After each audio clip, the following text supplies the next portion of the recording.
Para to sa mga taong parehong nawalan ng greatest love at true love.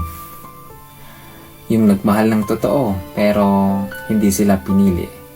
Kaya sa huli, sila ang binitawan. Kaya kung sa tingin mo, ikaw to, para sa'yo to, makinig ka. At kung sa tingin mo may kakilala ka na kailangan din marinig ito, pakishare mo na rin sa kanila. At kung gusto mo pa ng mga ganitong mensahe, follow mo na rin ako. Ano nga ba ang mas masakit? Greatest love o true love? Para sa akin, depende yan sa kung paano sila nawala sa'yo. Siguro ang greatest love, ito yung taong naging pinakamalaking bahagi ng buhay mo.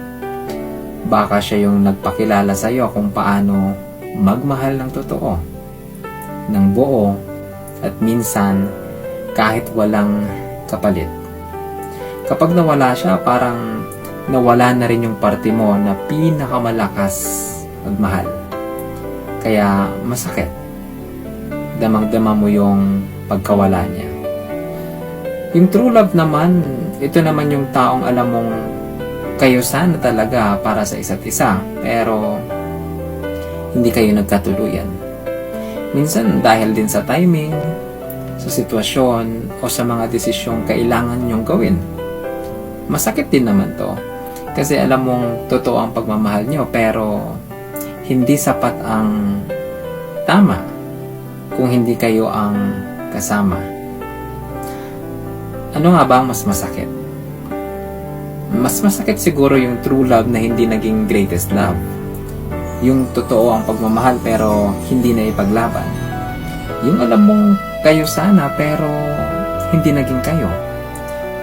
Pero minsan mas masakit din yung greatest love na iniwan ka kahit ibinigay mo na lahat. Ang totoo, pareho namang masakit eh. Ang tanong na lang ay, kanino ka ba natutong maging matatag kahit masakit?